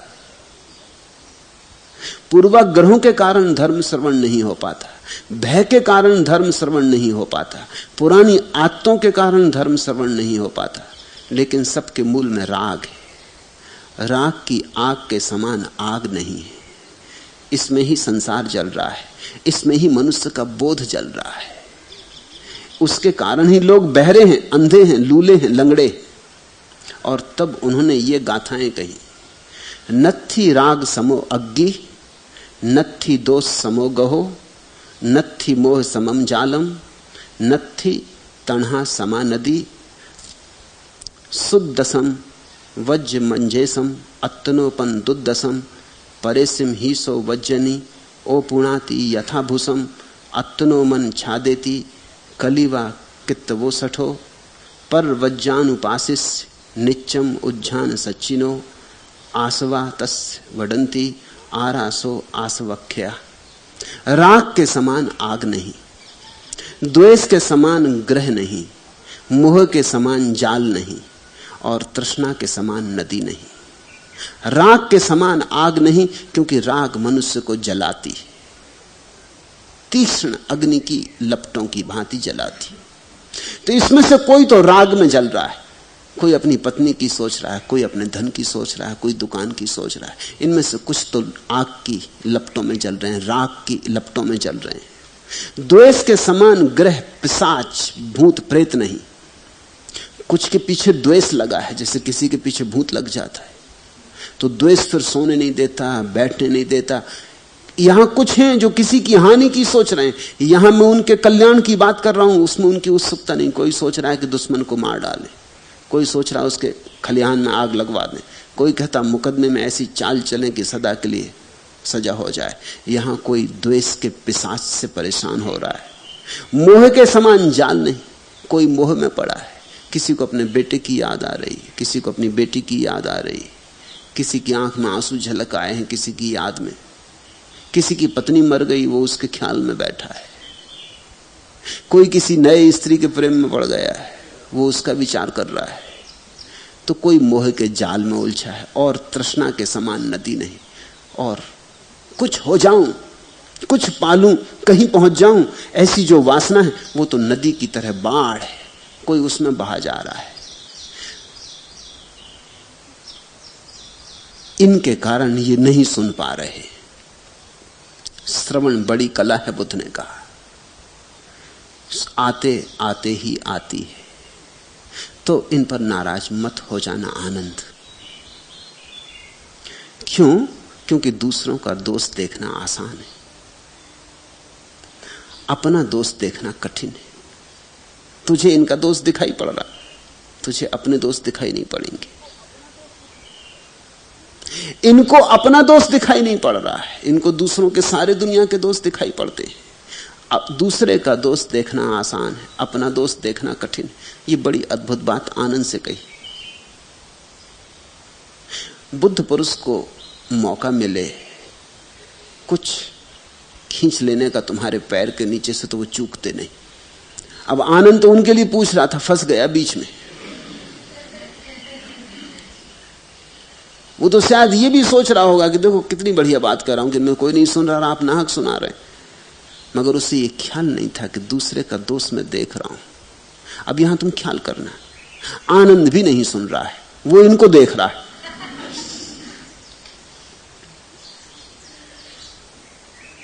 जिन सज्जन की मैंने परसों तुमसे बात कही, जो कलकत्ता मेरे साथ गए और जिनको मैंने कहा कि 3 दिन के लिए परमहंस हो जाओ, और वो चुप होकर बैठ गए और उनकी बड़ी पूजा हुई और लोग आए और पैर छुए। वो मेरे साथ कई दफा यात्राओं पर जाते थे। उन्होंने मुझे कभी नहीं सुना, क्योंकि उनको सुनने की फुर्सत कहां। वो ये देख रहे कि लोगों में कौन सुन रहा है कौन नहीं सुन रहा है।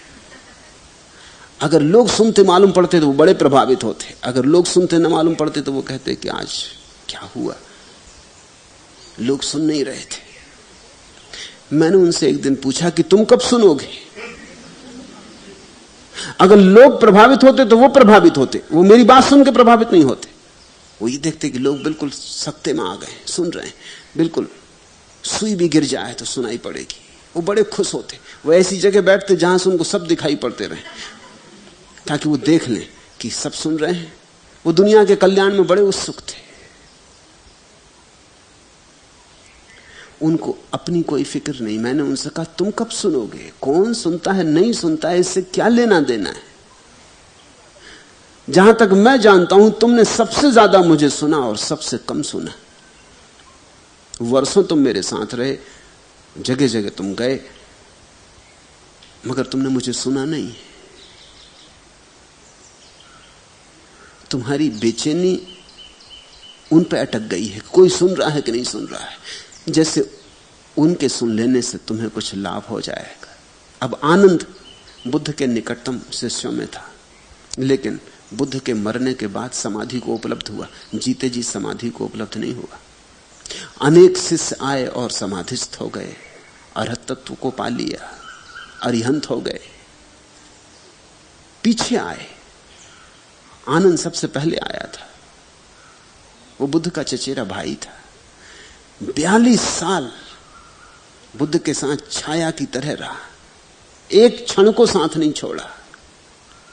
रात उसी कमरे में सोता था जहां बुद्ध सोते थे, दिन भर छाया की तरह लगा रहता था। जब उसने दीक्षा ली थी बुद्ध से तो उसने एक शर्त करवा ली थी। वो शर्त ये थी कि तुम मुझे कभी भी आज्ञा मत देना। वो बड़ा भाई था, चचेरा भाई था, तो दीक्षा के पहले उसने कहा कि सुनो, अभी तुम मेरे छोटे भाई हो, दीक्षा के बाद तो मैं शिष्य हो जाऊंगा, फिर तो तुम जो कहोगे मुझे करना ही पड़ेगा। इसलिए दीक्षा के पहले कुछ शर्तें रख लेता हूं, बड़े भाई के लिए इतना करो। एक, कि तुम मुझे कभी भी किसी भी स्थिति में यह नहीं कह सकोगे कि आनंद तू कहीं और जाके विहर, मैं आपकी छाया की तरह लगा रहूंगा, दिन हो कि रात मैं आपके साथ ही रहूंगा। ये एक वचन आप दे दें। दूसरा वचन कि मैं किसी को आधी रात भी ले आऊंगा कि इसकी कोई जिज्ञासा है तो आपको हल करना पड़ेगी। आप ऐसा नहीं कह सकेंगे कि अभी मैं सो रहा हूं। ऐसी उसने शर्तें ले ली थी। तो वो 42 साल छाया की तरह बुद्ध के साथ रहा, लेकिन ज्ञान को उपलब्ध नहीं हुआ। तो बुद्ध ठीक ही कहते हैं कि दूसरे का दोस्त देखना आसान, सुदस्सम वज्ज मंजेसम अत्नो पंदुदस्सनम, पर अपना दोस्त देखना बड़ा कठिन। आनंद तू ये तो देख रहा है कि ये कोई नहीं सुन रहा है, लेकिन तूने सुना। और जब बुद्ध की मृत्यु हुई तो आनंद छाती पीट पीट कर रोया, क्योंकि उसने सुना ही नहीं। उसने भी जिंदगी ऐसे ही बिता दी, कौन सुन रहा है कि नहीं सुन रहा है इसकी फिक्र में बिता दी। वह मनुष्य दूसरों को दोषों की भूसे की भांति उड़ाता फिरता है, लेकिन अपने दोषों को वैसे छिपाता है जैसे जुआरी हार के पासे को छिपाता है। बुद्ध ने कहा मनुष्य ऐसा है, दूसरों के दोषों को तो उड़ाता है भूसे की भांति, कि सबकी आंखों में पड़ जाए, सबको दिखाई पड़ जाए, और अपने दोषों को ऐसे छिपाता है जैसे जुआरी हार के पासे को छिपाता है। दूसरों के दोष देखने वाले तथा दूसरों की टीका टिप्पणी करने वाले के आश्रव बढ़ते हैं आनंद, उससे उसके बंधन बढ़ते, कटते नहीं। वह आश्रवों के विनाश से दूर ही रहता है, उसके आश्रव विनष्ट नहीं होते, उसके बंधन के मूल कारण टूटते नहीं, उसका संसार चलता रहता है आनंद। तो ठीक, ये नहीं सुन रहे हैं ये तो ठीक, मगर तू मत इस फिक्र में पड़, तू सुन। यहां तुमसे भी मैं ये कहना चाहूंगा, जब मैं कह रहा था कि कोई यहां जमाई लेता, कभी कोई झपकी खा जाता, कोई इधर उधर देखता, तो तुम जल्दी से सोचने मत लगना कि मैं किसके संबंध में बात कर रहा हूं। तुम जल्दी से दूसरों की तरफ मत देखने लगना कि पड़ोस में कोई जमाई ले रहा हो, तुम कहोगे देखो ये बेचारा। दूसरे के दोस्त देखने बहुत आसान, उसको लेने दो जमाई, वो उसकी मर्जी। अगर उसने जमाई ही लेने का तय किया है तो हम कौन बाधा देने वाले, ले। चलो यही क्या कम है कि उसने ऐसी जगह आके जमाई ली, वैश्या घर में बैठ के भी ले सकता था। यहां कुछ होने की संभावना तो है ही, कहीं ना कहीं से चोट शायद कभी पड़ जाए, जमाई लेते लेते ही शायद कोई चीज भीतर सरक जाए, शायद मुंह खुला हो जमाई में और कुछ गटक जाए, झपकी खा रहा हो, झपकी में कोई चीज सरक जाए। चलो ठीक जगह आके जमाई ली, ठीक जगह आके झपकी खाई। मुझसे कोई पूछता कभी, उसको नींद आ जाती सदा। वो कहता है बड़ी हैरानी की बात है, बस आपको सुना कि नींद आई, ऐसे चाहे रात भर नींद ना आए, बस आपको सुना कि नींद आई, आप क्या मंत्र कर देते। तो मैं कहता हूं चल कोई बात नहीं, यहां आके सो, ये भी ठीक। शायद नींद में ही मेरी बात कभी उतर जाए, कोई सपना बन जाए, शायद नींद भी कभी द्वार बन जाए। चलो कोई हर्ज नहीं, सत्संग अगर नींद में भी हो तो भी ठीक, दुष्ट संग तो जाग के हो तो भी ठीक नहीं। तीसरा दृश्य,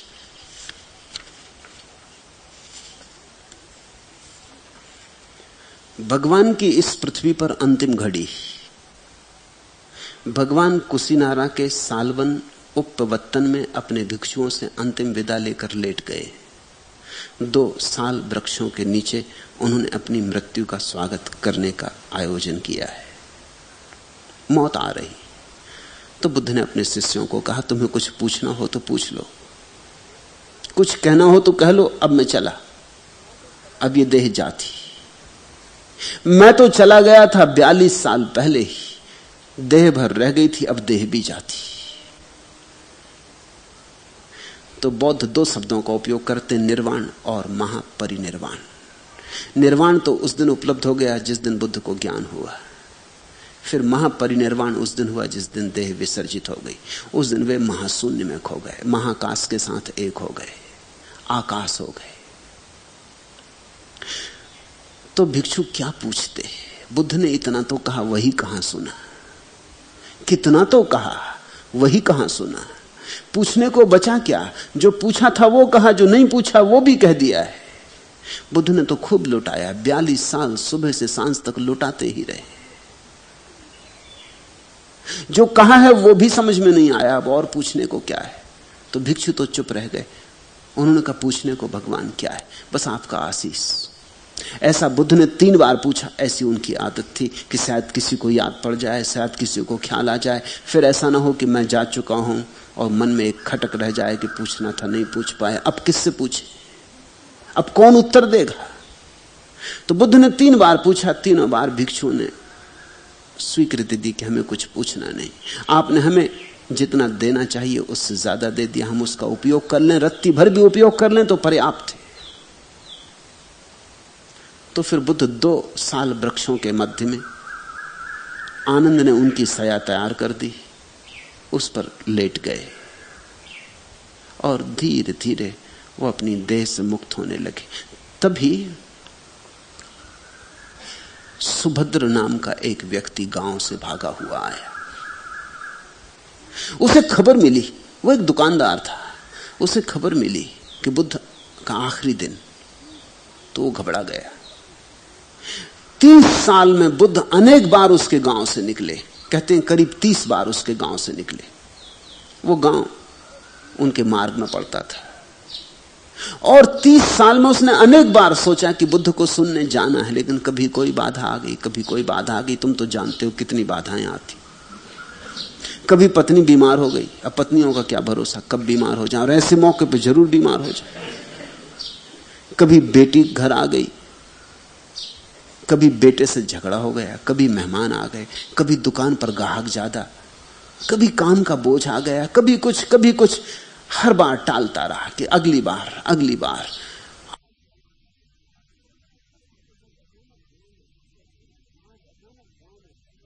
आज अचानक गांव में खबर आई, एक सन्नाटे की तरह छा गया सारे गांव में कि बुद्ध शरीर छोड़ रहे। गांव के बाहर ही 2 साल वृक्षों के नीचे उन्होंने अपनी अंतिम घड़ी चुन ली।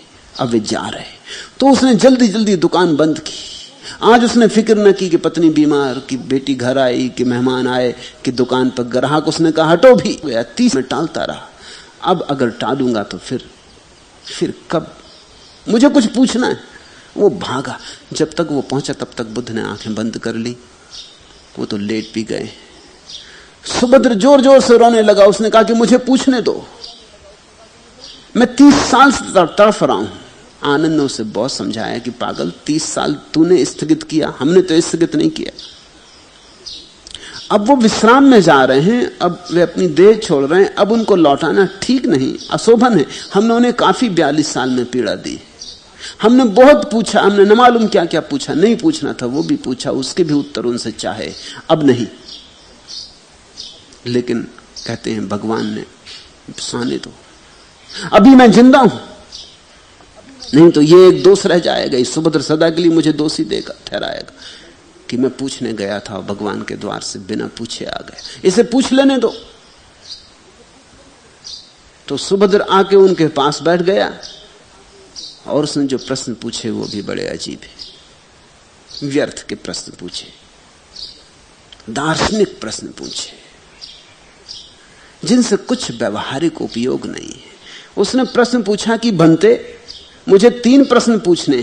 पहला, क्या आकाश में पद हैं? क्या आकाश में पद चिन्ह बनते हैं? दूसरा, क्या बाहर श्रवण है?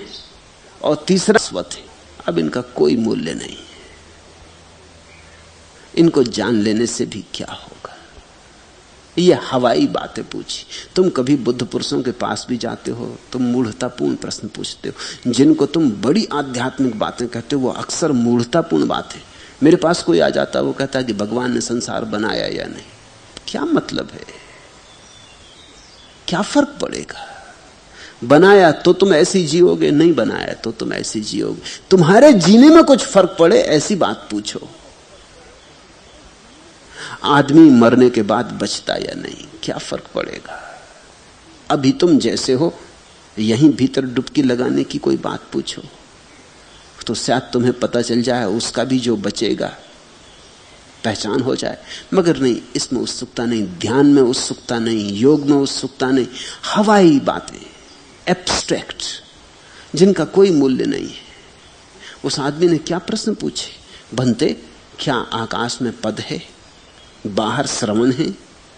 क्या संस्कार शाश्वत है? उसको भी उत्तर भगवान ने दिया। साधारणता वो इस तरह की बातों के उत्तर नहीं देते थे, लेकिन ये अंतिम जिज्ञासु था और इसे इंकार करना ठीक नहीं था। ये अंतिम 2 सूत्र सुभद्र को उत्तर में दिए गए सूत्र हैं। आकाशे चा पदम नत्थि समणो नत्थि बाहिरे पपंच भरिता पजा निपंच तथागता निप्रपंचा तथागता आकाशे चा पदम नत्थि समणो नत्थि बाहिरे संखारा ससतता नत्थि नत्थि बुद्धान मिंजितम। आकाश में पथ नहीं होता, कोई पद चिन्ह नहीं बनते। बाहर में बुद्ध शासन से बाहर श्रवण नहीं होता। लोग प्रपंच में लगे रहते हैं लेकिन तथागत प्रपंच रहित हैं। आकाश में पथ नहीं होता, पद चिन्ह नहीं बनते, बाहर में श्रवण नहीं होता, संस्कार शाश्वत नहीं होते हैं और बुद्धों का इंगित अता पता नहीं होता है। बुद्ध ने कहा आकाश में कोई पद चिन्ह नहीं बनते। पूछने वाले ने तो व्यर्थ की बात पूछी थी, पूछने वाले को तो इससे कुछ सार ना था, लेकिन बुद्ध ने जो उत्तर दिया वो बड़ा सार्थक है। तुम भी बहुत बार प्रश्न पूछते हो जो व्यर्थ होते, जिनसे तुम्हें कोई लाभ नहीं होने वाला। इसलिए कई बार तुम्हें ऐसा भी लगता होगा कि मैं जो उत्तर देता हूं वो शायद ठीक ठीक तुम्हारे प्रश्न का उत्तर नहीं, क्योंकि मैं उत्तर तुम्हें वही देता हूं जिससे तुम्हें कुछ लाभ हो सके। तुम्हें तो क्षमा किया जा सकता है गलत प्रश्न पूछने के लिए, मुझे क्षमा नहीं किया जा सकता गलत उत्तर देने के लिए। तुम कुछ भी पूछो, मैं तुम्हें वही उत्तर देता हूं जिसका कोई परिमाण, कोई परिणाम हो सके, जिससे तुम्हारे जीवन में कोई रूपांतरण हो सके। मैं तुम्हारे गलत प्रश्न से भी कुछ खोज लेता हूं जिसका ठीक उत्तर हो सके। उसने जो पूछा था वो व्यर्थ की बात थी, उसका कोई मूल्य नहीं था, लेकिन बुद्ध ने उसमें मूल्य डाल दिया। उन्होंने कहा आकाश में पथ नहीं होता और जीवन आकाश जैसा ही है, इसमें कोई पद चिन्ह नहीं छूटते। बुद्ध चलते हैं, उनके कोई पद चिन्ह नहीं छूटते। इसलिए तुम अगर चाहो कि हम बुद्ध के पद चिन्हों पर चल के पहुंच जाएंगे तो तुम गलती में हो। आकाश में पक्षी चलते हैं, उड़ते हैं, कोई पद चिन्ह नहीं छूटते। उनके पीछे के पद चिन्हों पर चल के कहीं जा नहीं सकता। बुद्ध बार बार कहते थे अपो दीपो भव, अपने दिए खुद बनो। किसी के पीछे चल के कोई कभी नहीं पहुंचता, क्योंकि यहां चिन्ह बनते ही नहीं, यहां चिन्ह निर्मित ही नहीं होते। तुम अनुगमन कर ही नहीं सकते, तुम अनुकरण कर ही नहीं सकते। तुम किसी की छाया बनना चाहो तो भूल हो जाएगी, फिर तुम आत्मा न बन सकोगे। आकाश में पथ नहीं होता, आकाशे चा पदम नत्थि समनो नत्थि बाहिरे। उसने पूछा कि बाहर में श्रवण होता है या नहीं। इसका बौद्धों ने जो अब तक अर्थ किया है वो एकदम गलत है। बौद्ध इसका अर्थ करते हैं कि उसने पूछा कि भगवान के संघ के बाहर कोई आदमी समाधि को उपलब्ध होता है, श्रवण होता है। और बौद्ध शायद उसने ये पूछा भी हो, हम उसको क्षमा कर सकते हैं, वो अज्ञानी आदमी हो सकता है। कोई ज्ञान को उपलब्ध होता है आपके संघ के बाहर, आपके भिक्षुओं के बाहर कोई समाधि को उपलब्ध होता है। हो सकता है पूछने वाले ने यही पूछा हो, लेकिन बुद्ध तो इस तरह का उत्तर नहीं दे सकते कि बाहर में, बुद्ध शासन से बाहर श्रवण नहीं होता। ये बात गलत है, ये तो बुद्ध कतई नहीं कह सकते। फिर बुद्ध का क्या अर्थ होगा? सूत्र सीधा साफ है, उसके अर्थ भी खूब बिगाड़े गए। आकाशे चा पदम नत्थि, आकाश में पद चिन्ह नहीं बनते। समनो नत्थि बाहिरे, बाहर श्रवण नहीं होता। अब इसका अर्थ जो मैं करता हूं वो ये है कि जो बहिर्मुखी है वो श्रवण नहीं होता। जिसकी यात्रा अंतर्मुखी है वही ज्ञान को उपलब्ध होता है। समनो नत्थि बाहिरे, जो बहिर्मुखी है, एक्सट्रोवर्ट है, वो कभी ज्ञान को उपलब्ध नहीं होता। ये मेरा अर्थ है। बौद्धों का तो अब तक का अर्थ यही रहा है कि बुद्ध शासन के बाहर कोई ज्ञान को उपलब्ध नहीं होता। ये बात तो बड़ी ओछी। फिर महावीर ज्ञान को उपलब्ध नहीं होते, फिर कृष्ण ज्ञान को उपलब्ध नहीं होते। फिर तो ये बड़ी नमकीन बात हो जाएगी, बुद्ध ऐसा वचन बोलेंगे ये असंभव है। इसलिए मैं इस अर्थ को इंकार करता हूं। मैं अर्थ करता हूं समनो नत्थि बाहिरे, बाहर घूमती चेतना, बाहर बाहर जाती चेतना कभी ज्ञान को उपलब्ध नहीं होती। अंतर यात्रा पर जो जाता है वही ज्ञान को उपलब्ध होता, वही श्रवण, वही समाधि को पाता है। लोग प्रपंच में लगे रहते हैं और जो ज्ञान को उपलब्ध हो गया वो प्रपंच रहित हो जाता है। आकाश में पथ नहीं, आकाशे चा पदम नत्थि समनो नत्थि बाहिरे, संखारा ससस्ता नत्थि।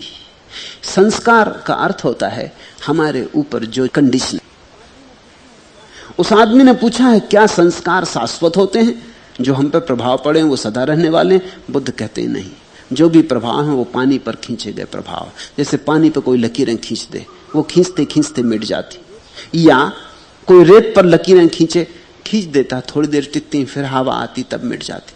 तुम कहोगे कोई पत्थर पर लकीरें खींचते, वो भी समय आने पर मिट जाती। कोई लोहे पर लकीरें खींच दे, वो भी एक दिन समय आने पर मिट जाती। कोई हीरे पर लकीरें खींच दे तो शायद करोड़ों वर्ष रहें, लेकिन वो भी समय आने पर मिट जाती। कोई संस्कार शाश्वत नहीं, यहां जो भी प्रभाव है अशाश्वत है, और इसलिए प्रभाव के बाहर हो जाना ही, ब्राह्मण पुरुष कि मैं स्त्री, कि मैं धनी, कि मैं त्यागी, सब लकीरें हैं।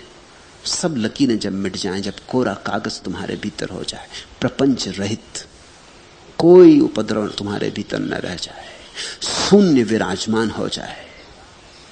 संखारा ससस्ता नत्थि बुद्धान मिंचितम।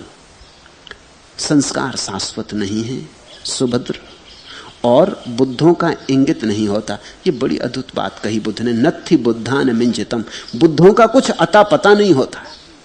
तुम अगर चाहो भी तो तुम बुद्धों को खोज नहीं सकते, उनको खोजना संभव नहीं है, उनका कोई अता पता नहीं होता। ये बुद्ध ने जो बात कही अंतिम, मुझे चाहोगे तो खोज ना सकोगे। जब तक संस्कार थे तब तक मेरा अता पता था, देह थी मेरी, मन था मेरा, तब तक मेरा अता पता था। तुम कह सकते थे बुद्ध इस समय कहां है, क्या है, कौन है, किस रूप में, किस वे में, स्त्री की पुरुष, आदमी की देव, लेकिन अब मेरा सब अता पता खो जाएगा। अब मैं महाशून्य के साथ एक होने जा रहा हूं। बुद्धों का कोई अता पता नहीं होता, इसलिए कोई उनकी तरफ इंगित नहीं कर सकता कि वे यहां हैं। ये तो ठीक जो भगवान की परिभाषा होती है वही बुद्ध की परिभाषा है। भगवान का कोई अता पता नहीं। तुम ये नहीं कह सकते भगवान कहां है, तुम इतना ही कह सकते हो भगवान कहां नहीं है। संखारा ससस्ता नत्थि बुद्धान मिंचितम। बुद्ध ने कहा अब संस्कारों से छुटकारा हो गया, आखिरी संस्कार छूटा जा रहा है, आखिरी लकीर हाथ से छूटी जा रही। अब इसके आगे मेरा कोई अता पता ना होगा। अब मैं महाशून्य में जा रहा हूं, मैं उस आकाश में जा रहा हूं जहां कोई पद चिन्ह नहीं होते। मैं उस अंतर आकाश में जा रहा हूं जहां बुद्धत्व फलता है, केवल जहां बुद्धत्व फलता है। मैं उस अंतर यात्रा का आखिरी कदम उठा रहा हूं, और अब तुम मुझे खोज ना सकोगे। इसके बाद तुम मुझे खोज ना सकोगे। सीमा है तो खोज सकते हो, जब असीम हो गया तो फिर कैसे खोजोगे? फिर असीम की क्या खोज का कोई उपाय नहीं उपाय है, तुम भी असीम हो जाओ। बूंद अगर सागर को पाना चाहे तो एक ही उपाय है कि सागर में डूब जाए और एक हो जाए। फिर बुद्ध को बाहर नहीं खोजा जा सकता। फिर तो तुम जब बुद्धत्व को उपलब्ध होगे तभी खोज पाओगे।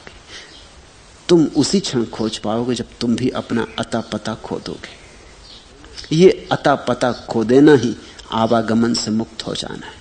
फिर न कोई आना है न कोई जाना है, फिर शाश्वत में निवास है। फिर तुम्हें अपना घर मिल गया, उसी घर की तलाश है। आज